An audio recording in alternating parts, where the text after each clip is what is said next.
Assalamualaikum warahmatullahi wabarakatuh. Waalaikumsalam warahmatullahi wabarakatuh.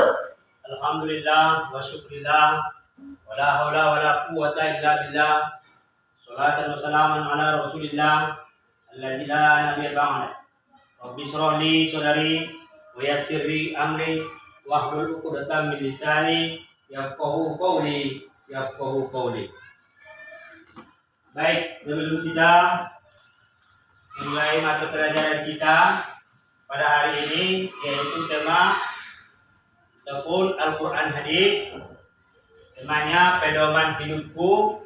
Maka sebelum kita masuk ke materi yang akan saya ajarkan untuk anak-anak kita semuanya, untuk anak-anak saya semuanya, mari kita berdoa kepada Allah Subhanahu wa taala agar pelajaran kita dapat kita amalkan nantinya di hari yaumul qiyamah. Berdoa dimulai. Bismillahirrahmanirrahim. Rabbi shrah li sadri wa yassir li amri wahlul 'uqdatam min lisani yafqahu qawli. Allahumma zidna ilma warzuqna fahma waj'alna min ibadikas sholihin. Walhamdulillahi rabbil alamin. Mudah-mudahan dengan doa ini dapat menerima mata pelajaran kita ini ke dalam hati kita masing-masing, dapat kita amalkan nantinya di hari yaumul qiyamah.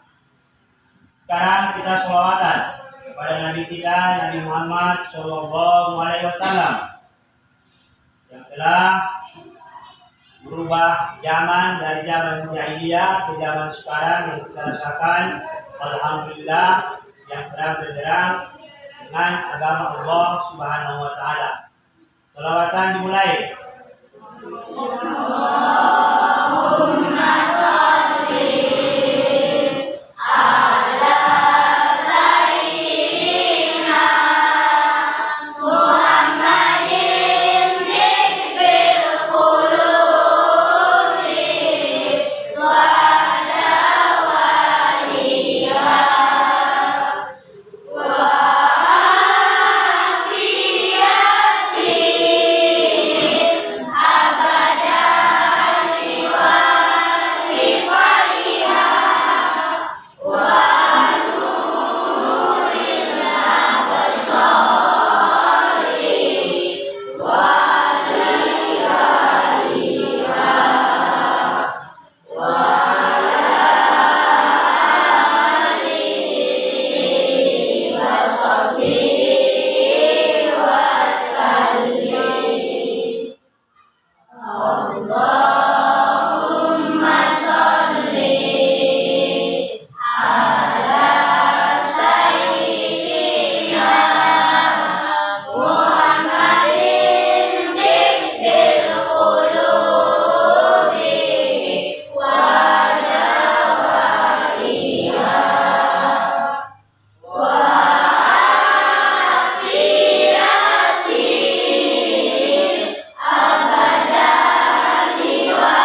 kita Muhammad Sallallahu Alaihi Wasallam.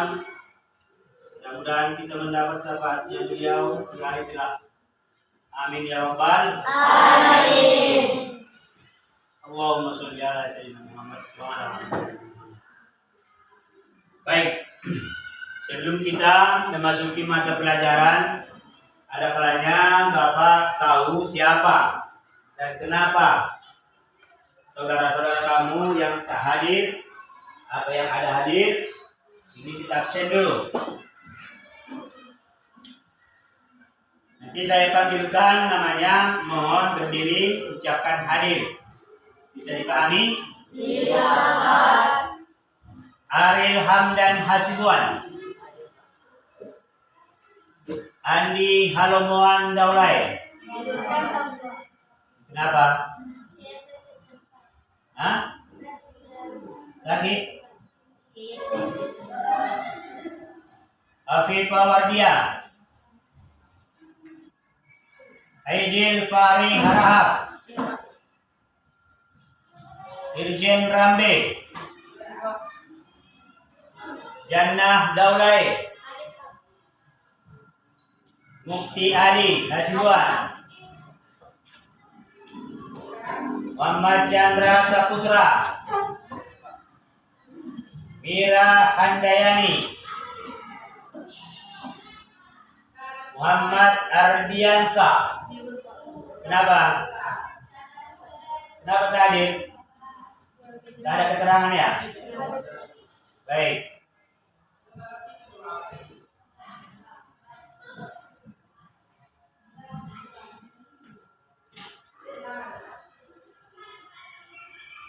Novi Sakina, Nilma Sari Hasibuan, Nadira Hanum, Rafi Andika Harahap, Rahmat Aryadi Hasibuan, Rondani Nasution, Rizka Anissa Putri, Rafika Andini Dalimunti,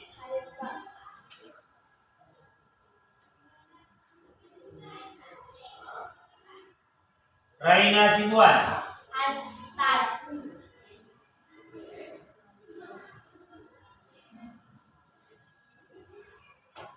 Rajipa Daulay,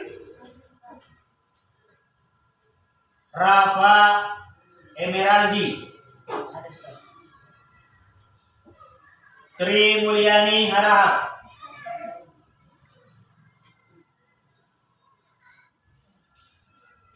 Sitiara Harahap. Sakit apa ini?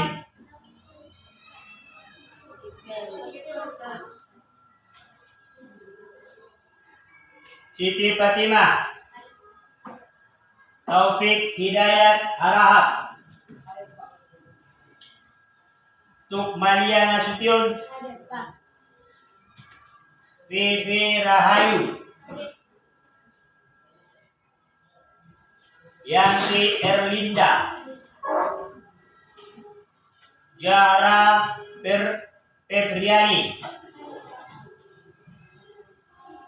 Sania Hasibuan, Hafija Amanda. Sakit apa ini? Hah? Demam? Pulang tadi? Hadir tadi? Siapa tadi pertama masuk ke sini?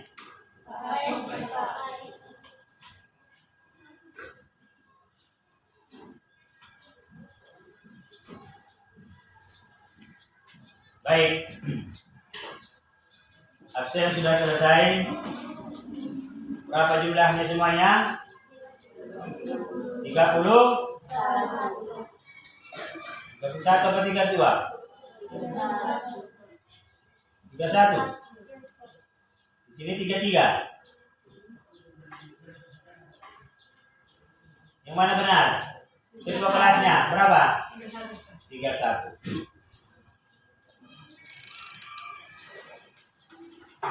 Baik, sekarang kita belajar apa mata pelajaran kita hari ini? Al-Quran, Al-Quran wal Hadis. Adapun temanya pelajaran kita hari ini adalah pedoman hidupku. Apa? Pedoman hidupku. Pedoman hidupku. Nah, apa itu pedoman hidup kita? Apa itu pedoman? Pedoman hidup kita itu Al-Quran dan hadis. Inilah pedoman hidup kita. Jadi pedoman hidupku itu biar kita hidup di alam dunia Allah Ta'ala ini harus ada kita ketahui Al-Quran dan hadis. Begitu. Jadi nanti jangan hadis saja, jangan Al-Quran saja, harus ada kedua-duanya. Apa itu Al-Quran? Kitab suci. Kitab suci. Semua banyak kitab suci. Nah, tapi itu kitab suci Al-Quran agama Islam. Lengkap. Kalau Al-Hadis, apa itu? Apa hadis? Hadis itu adalah kalam Rasulullah, Nabi Muhammad. Kalau hadis itu datangnya dari Nabi Muhammad Sallallahu Alaihi Wasallam. Kalau Al-Quran itu datangnya dari Allah Ta'ala. Maka diberikan Allah Ta'ala wahyu kepada siapa? Jibril. Jibril dulu ya. Jibril. Setelah ke Jibril baru ke Nabi Muhammad kita Sallallahu Alaihi Wasallam. Maka kamu bedakan apa itu Al-Quran, apa itu hadis. Jangan kau samakan Al-Quran dengan hadis. Nah, kalau kita tahu nanti Al-Quran ini, tahu hadis, insya Allah pedoman hidup kita aman dan tenteram di Allah di muka bumi ini. Maka dari situ kamu bedakan apa itu Al-Quran, apa itu hadis. Bisa dipahami? Bisa. Baik.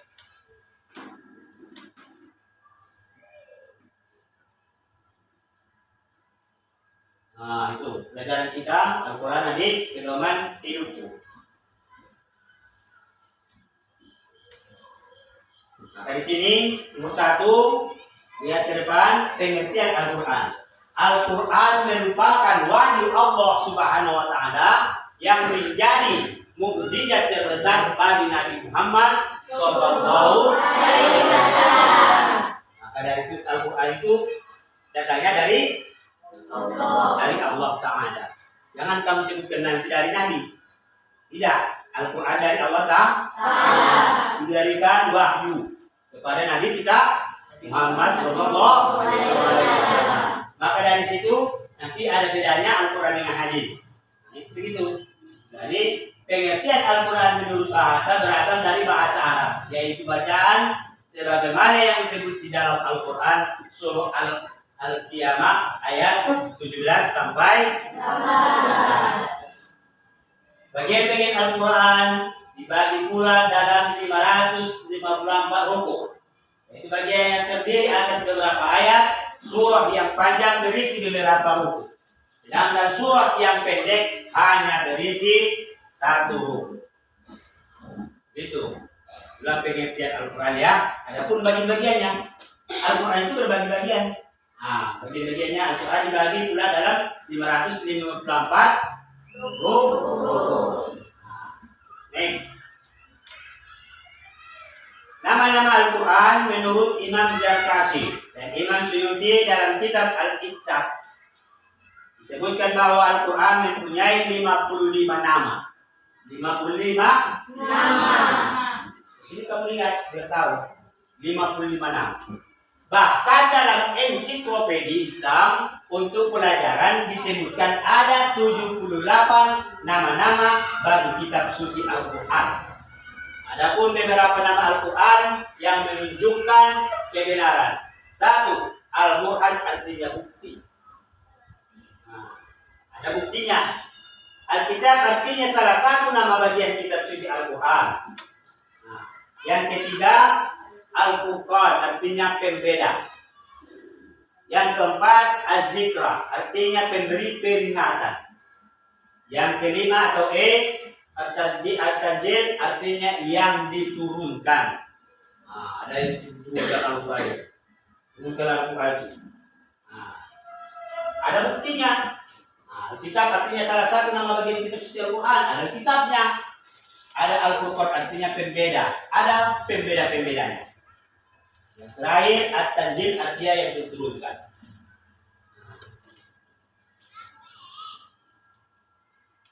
Bisa dipahami sampai di sini? Bisa. Nah, harus paham kita. Tadi Al-Quran. Sekarang Al-Hadis. Hadis menurut bahasa Arab yaitu artinya baru atau muda atau cerita atau riwayat Nabi dari Nabi Muhammad SAW menurut istilah sebagai berikut. Nah, begitu. Jadi hadis ini keluarnya dari perkataan Nabi Muhammad SAW. Itu perkataan dia. Hadis itu perkataan dia atau cerita dia atau riwayat dia yang mana menunjukkan kepada kita semuanya umatnya. Inilah sebagai contoh. Tapi nanti hadis itu banyak hadis itu berpuluh-puluh. Nah, ada hadis mardud, ada hadis sahih, ada hadis apa lagi? Nah, itu ada hadisnya nanti. Ada hadis mardud, ada hadis sahih. Apa hadis sahih? Hadis yang betul. Ada hadis mardud tertolak. Apa itu hadis yang sahih? Contohnya kita buat. Ini kena tabrak si Nadira. Di pasar sana. Kena tabrak. Jadi kakinya itu patah. Maka kamu nampak. Kawan, si Nadira tadi di pasar kena tabrak. Tabrak apa? Honda. Kakinya patah. Itu betul. Betul patah kakinya? Betul. Maka dari situ, begitulah hadis itu yang dinamakan hadis sahih. Ada hadis mardud tertolak. Hadis mardud tertolak. Ada itu. Hadis mardud. Contoh tadi kena tabrak si Nadira. Kena tabrak. Datang kawan, nampak dia. Kawan, tadi si Nadira kena tabrak. Kakinya belah 3. Kan belah 3. Bilang dia sama kawan dia, kawan, kaki si Nadira belah 3.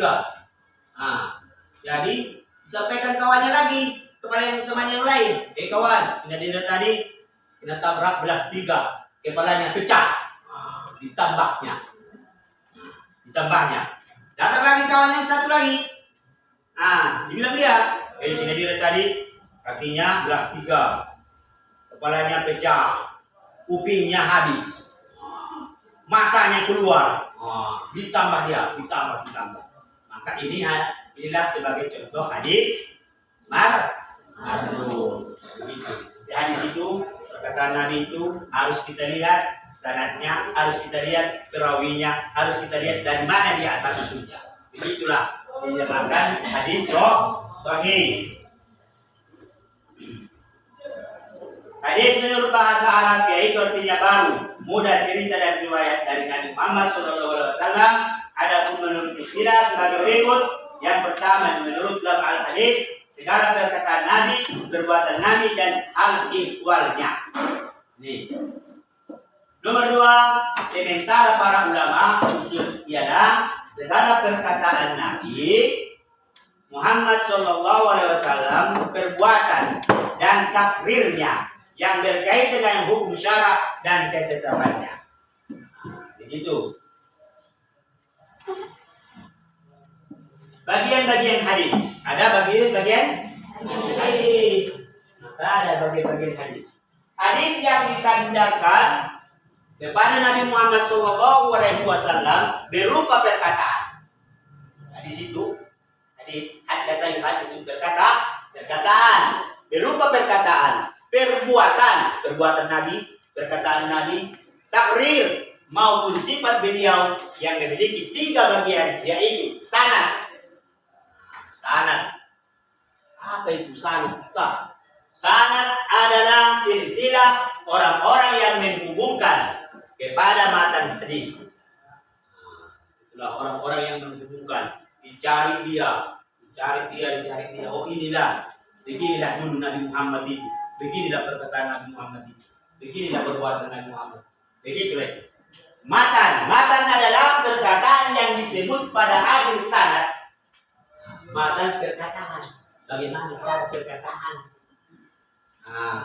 Kadang di antara kita babi. Itu jangan dicontoh. LG. Itu jangan dicontoh.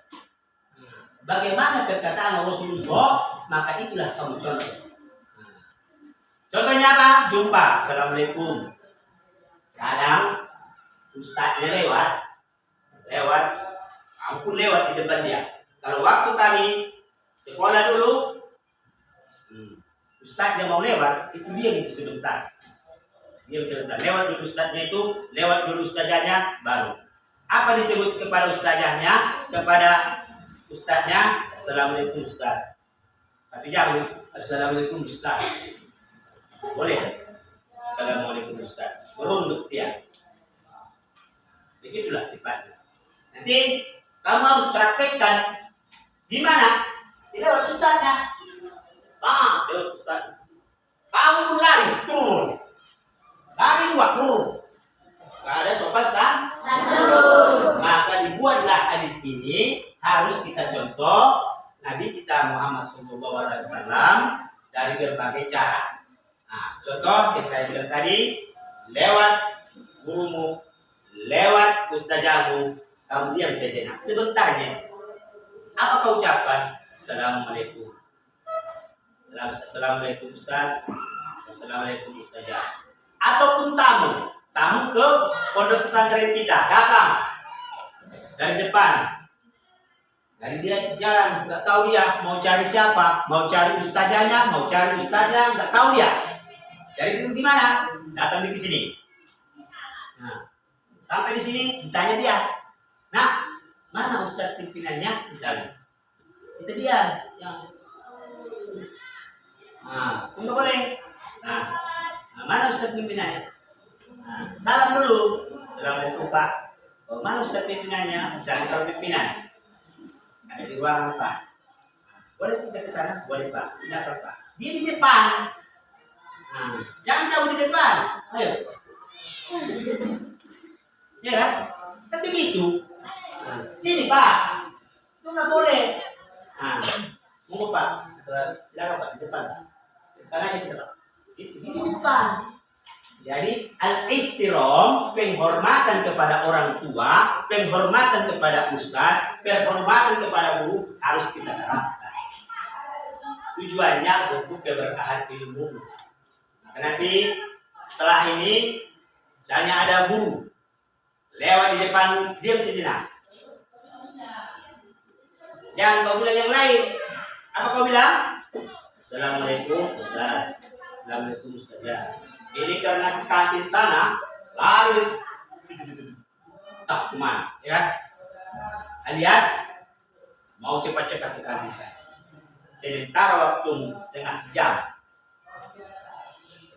ya, jam untuk rehat istirahat. Nomor 3, rawi adalah orang-orang yang menerima hadis kemudian mengumpulkannya dalam suatu kitab.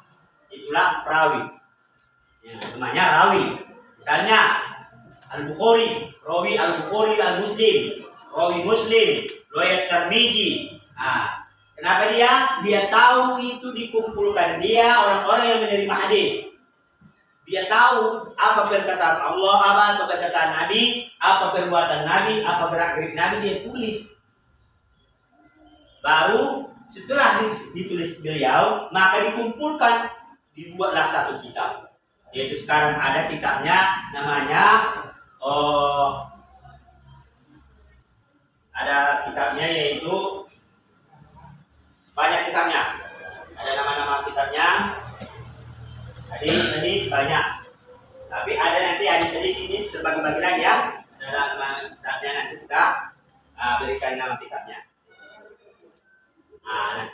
kamu setelah di kelas 3 nanti atau kelas 2 nanti kamu pelajari namanya hadis Bulughul Maram. Apa namanya? Hadis Bulughul Maram. Hadis Bulughul Maram ini sudah lengkap di situ, mulai dari at-thaharah, as-shalat, macam-macam semuanya, ad-nikah, banyak semuanya.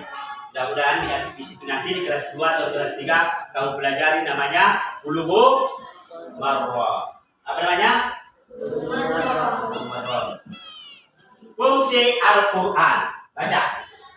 Fungsi Al-Quran bagi kehidupan manusia sebagaimana dijelaskan di dalam Al-Quran itu sendiri.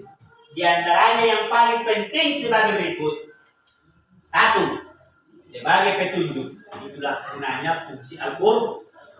Petunjuk bagi kita. Nah, petunjuk ya. Petunjuk, pedoman, dan rahmat bagi orang-orang yang meyakininya. Suatu saat ada seorang sahabat sahabat saya, Ustaz sahabat saya. Kawan, apa trikmu biar kamu hidupmu di dunia ini aman sampai akhirat dan kamu saya tengok bahagia? Tidak lain dari tidak adalah Al-Quran. Hadis dari Maghrib dengan Isya itu baca Al-Quran. Mungkin maaf banyak di antara kita yang lalai, tak mau baca Al-Quran. Itu antara Maghrib dan Isya baca Al-Quran. Tengok orang-orang yang berhasil itu semuanya, kebanyakan yang baca Al-Quran. Kadang di antara kita lalai, lupa, sibuk dengan HP, sibuk dengan main-main, sibuk dengan keadaan dunia, lupa untuk akhiratnya. Maka di situ pedoman sebagai petunjuk, pedoman dan rahmat bagi orang-orang yang meyakini. Jadi kalau saya di setiap hari di sini, kalau habis sholat subuh, saya baca Al-Quran, biarpun 1 selembar. Habis sholat subuh saya baca di rumah. Kenapa saya buat di rumah? Biar dengar anak-anak saya, biar dengar istri saya, biar dengar alam semesta yang ada di sekeliling saya. Saya baca Al-Quran habis subuh. Ini kadang kamu bangunnya jam 6, ngorok. Ngoroknya beda lagi. Apa ngoroknya?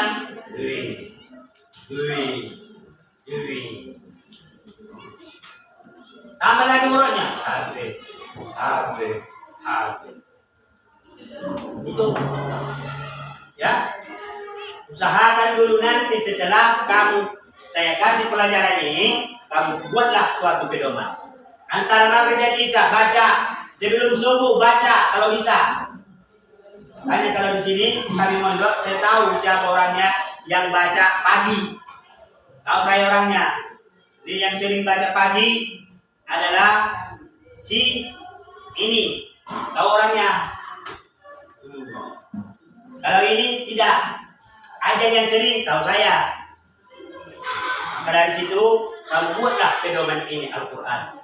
Sebelum subuh sudah pagi-pagi kamu ambil wudhu, dulu sebentar baca, biarpun 3 baris, biarpun 5 baris, coba baca namanya itu daripada tidak baca.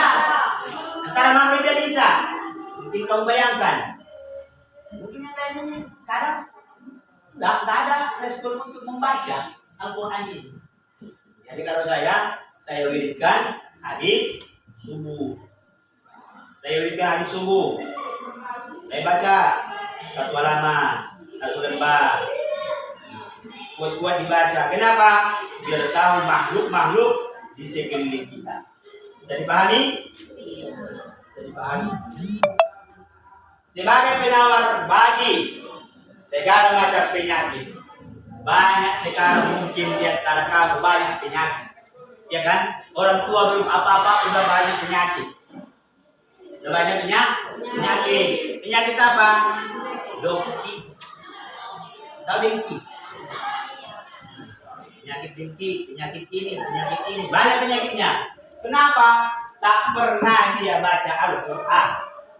Tak pernah. Kadang kamu lihat di rumah-rumah temanmu. Itu rumah temanmu itu banyak.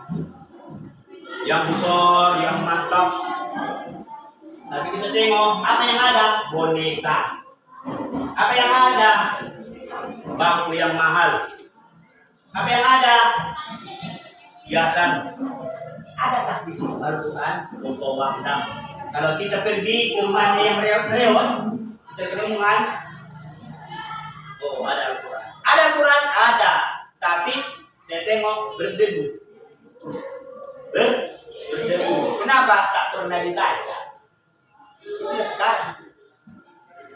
Kamulah bibit-bibitnya nanti.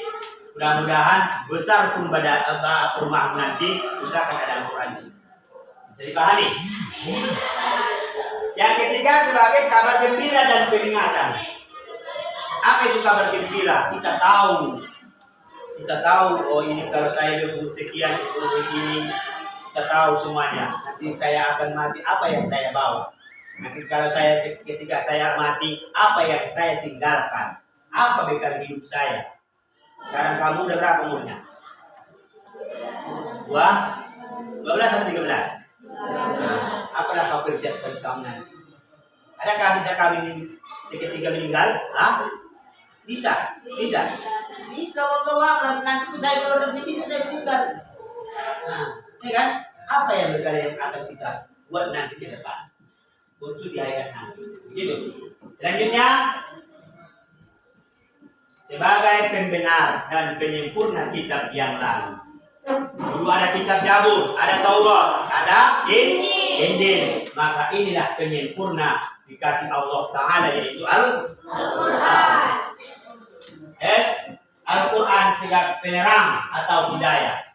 Cobalah kau bayangkan, seandainya nanti kamu baca Al-Quran ini, baca Al-Quran ini, insya Allah kamu tenang nih. Tenang. Bismillahirrahmanirrahim. Tenang. Alhamdulillahi rabbil alamin arrahmanir rahim maliki yaumiddin. Tenang.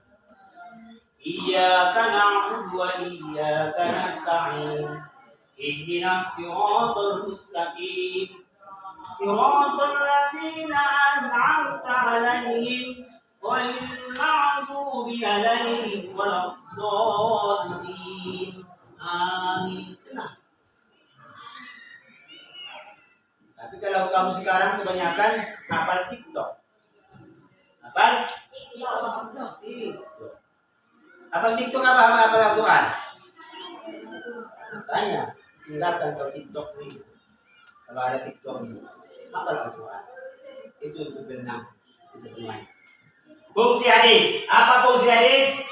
Hadis juga memiliki beberapa fungsi yang penting. Di antara fungsi hadis itu adalah satu, mengukuhkan hukum-hukum yang telah disebutkan dalam Al-Quran.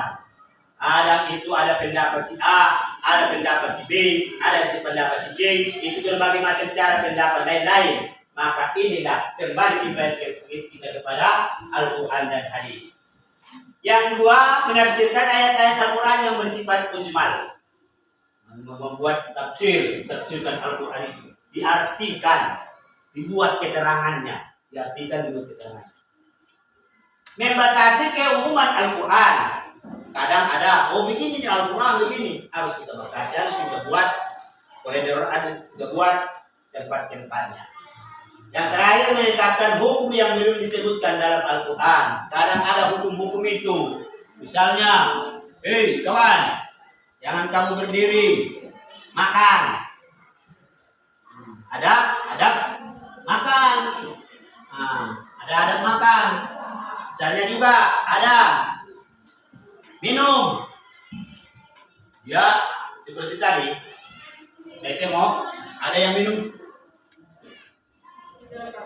Itu minum dia.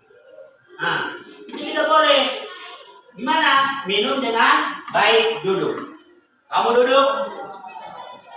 Bismillahirrahmanirrahim. Duduk. Makan. Duduk. Itulah perbedaan manusia dengan binatang. Manusia dengan yang pakai akal. Kadang ada manusia itu Tak ada adabnya. Makanya datang Al-Quran dan hadis inilah membuat penerangan bagi kita semuanya. Bisa dipahami? Adapun cara-cara memfungsikan Al-Quran dan hadis dalam kehidupan, harus kita buat Al-Quran ini dengan hadis. Adapun cara-cara memfungsikan Al-Quran dan hadis dalam kehidupan sehari-hari adalah sebagai berikut. Yang pertama sebagai pedoman dalam kehidupan pribadi, sebagai pedoman dalam kehidupan keluarga atau tetangga, pedoman dalam kehidupan bermasyarakat, pedoman dalam kehidupan berbangsa dan bernegara, sebagai hakim dalam menyelesaikan masalah. Maka Al-Quran dan hadis itulah hakimnya di dalam kehidupan kita sehari-hari. Mungkin ada yang bertanya? Ada yang bertanya tentang ini? Boleh, Nadira, silakan.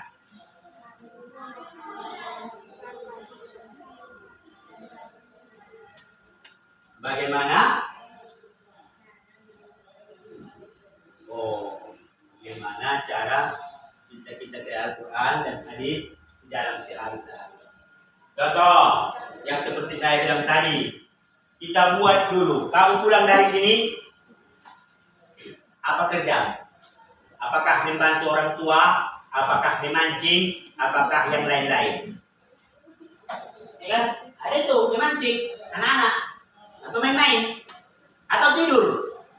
Nah, ada tidur. Paham nih semuanya. Umur aja lah, seperti tadi. Itu moroknya. Ya kan? Jadi bagaimana caranya?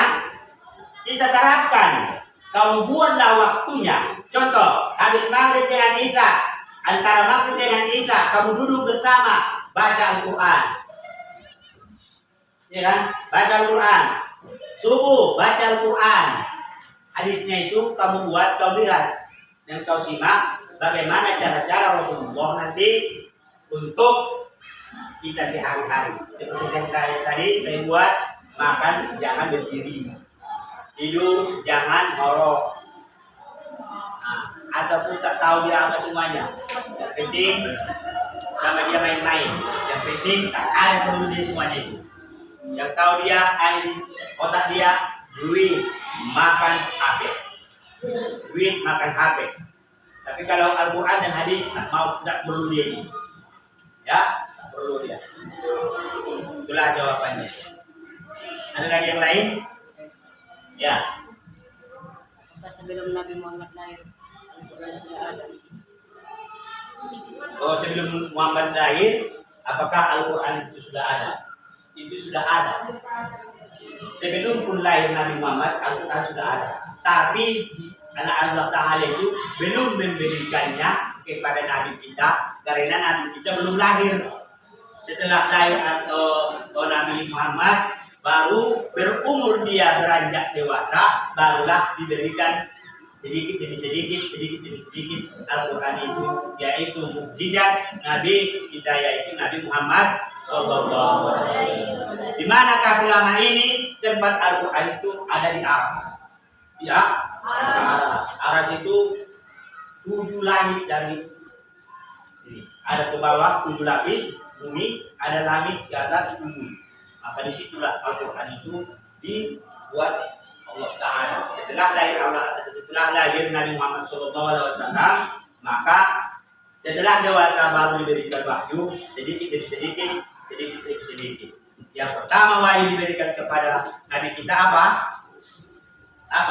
Al-Quran apa? Surah apa? Iqra. Wahai Muhammad, Iqra, baca dunia ini bagaimana? Wahai Muhammad, baca situasimu bagaimana? Wahai anak-anak, baca nanti bagaimana kamu nanti setelah besar. Apa kamu tukang tidur? Apa kamu tukang horok? Apa kamu begitu? Atau yang lain-lain? Nah, seperti yang kita harapkan nanti. Ada lagi?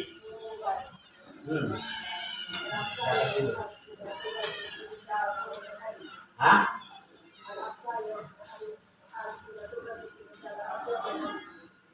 Menjaga Al-Quran dan hadis itu, yang pertama kau kerjakan yang disuruh Allah Ta'ala. Apa yang disuruh Allah Ta'ala? Sholat. Itulah namanya menjaga Al-Quran. Yang kedua, harus ada rukun iman dan rukun Islam. Yang pertama syahadat. Yang kedua, sholat. Kau dirikan sholat. Apa dia di dalam sholat itu? Maka dari situlah kau dirikan sholat, maka taulah menjaga Al-Quran. Setelah itu kamu baca. Mungkin di antara kamu ada adekmu. Kau ajari, kau turunkan sama dia ilmu itu. Kau kasih adik batasa jin hao dalzal sampai terakhir. Kalau enggak, tak perlu itu. Aku main-main aja. Itu sekarang anak sekarang. Nah, harus kamu buat. Seperti anak kita di sini, adik-adik kita, TK itu datang ke sini, langsung kita kasih apa pertama? Al-Quran. Iqra. Apa namanya itu? Apa disuruh anak-anak sana? Adik-adikmu. Baca Iqra Al-Quran. Begitu. Dan hadis itu harus kita jaga. Yang kita jaga adab, akhlak. Bagaimana akhlak dulu? Akhlak sekarang lain. Dulu akhlaknya hebat. Yang seperti saya bilang tadi, datang ustadzmu, datang ustazahmu. Assalamualaikum ustazah. Assalamualaikum ustaz. Begitu. Jangan kamu buat lewat dia kamu lari juga. Sudah lewat ustaznya itu. Kalau kali waktu dulu, waktu di sekolah, nah itu mau lewat ustaz aja naik kereta. Kami dia itu, dia kami lewat dulu dia. Baru, maka itulah yang harus kita terapkan nanti di sini. Terapkan, itulah menjaga hadis dan Al-Quran. Adab sopan santun Nabi Muhammad itu harus kita contohkan, kita bawa. Mungkin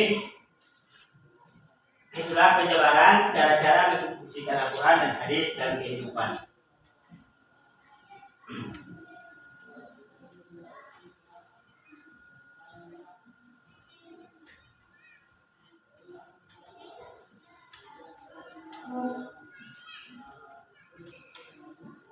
Mungkin itu saja. Ya, apabila nanti ini yang saya terapkan itu semuanya, buatlah intisarinya. Kamu tulis, mungkin di hari akan datang. Saya datang ke sini, saya tanya apa intisari Al-Quran dan hadis yang saya terangkan dan apa-apa fungsi fungsionalnya. Itulah harapan kami dengan anak-anak saya semuanya. Mungkin itu saja hari ini. Wallahu muwaffiq ila aqwamit thoriq. Idza wajadtum min al-khata' wal-khata'at atubul minkum wa tatubu ila Allah. Wallahu muwaffiq ila aqwamit thoriq. Assalamualaikum warahmatullahi wabarakatuh. Waalaikumsalam warahmatullahi wabarakatuh.